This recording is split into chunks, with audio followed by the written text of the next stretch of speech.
Well, now in one of the biggest information technology systems crashes worldwide, global airlines, banks, healthcare and financial institutions, all of them faced massive disruptions.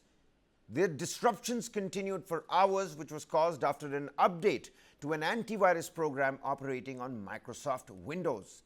Hundreds of flights were cancelled and operators struggled to keep services on track, halting news broadcasts and grounding several flights. Stock markets also reacted sharply to the outage. Now, CrowdStrike Falcon, a major cybersecurity firm, triggered the disruptions affecting critical services like healthcare and banking. This platform provides security solutions for Microsoft Windows. Both Microsoft and CrowdStrike, however, have ruled out claims of cyber attacks and said that the outage took place due to a recent update received in the product.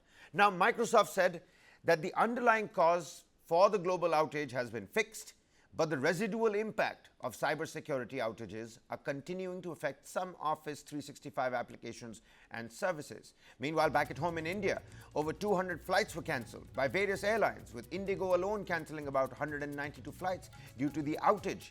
While the RBI's domain remained insulated from the global outage, it has issued an advisory to the banks to stay alert and take necessary actions to operate in a resilient manner. Meanwhile, here's how a software update led to a biggest IT outage in history. This was a faulty software update, ladies and gentlemen, that caused technological havoc worldwide on Friday. The trouble was sparked by an update issued by cybersecurity firm CrowdStrike. This only affected its customers running Microsoft Windows. Microsoft Windows is the world's most popular operating system for personal computers.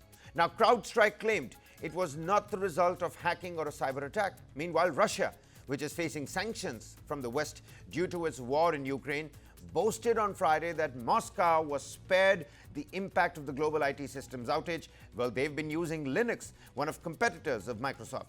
Russia said this is because of its increased self-sufficiency after years of Western sanctions, though some experts said Russian systems could still be vulnerable. Meanwhile, Microsoft and other IT firms have suspended sales of new products in Russia while scaling down their operations in line with sanctions imposed over its war in Ukraine.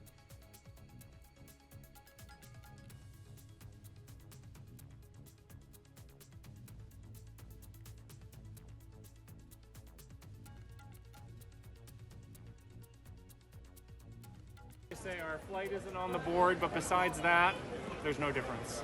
Well, I'm waiting to get on my flight, but it seems that there's a Microsoft issue and all the flights in the US are down. I talked to the Air France lady and she said that the same problem is happening in Europe, and they're not letting us go through security. So they said, I had a Delta agent come up and just said wait here and wait for an announcement, so I'm waiting.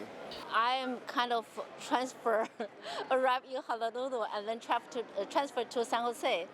So it maybe it's going to be delayed. I'm worried, yeah. The issues in the airport is, I think, the DigiYatra is not working. A lot of us have gotten so used to the seamless, contactless transition into the airport. I see long queues now. I think it's going to take me at least 45 minutes, 1 hour to get into the airport. I don't know how long the security is going to take. And right now, I'm not even sure of the impact on the timings of the flight as well.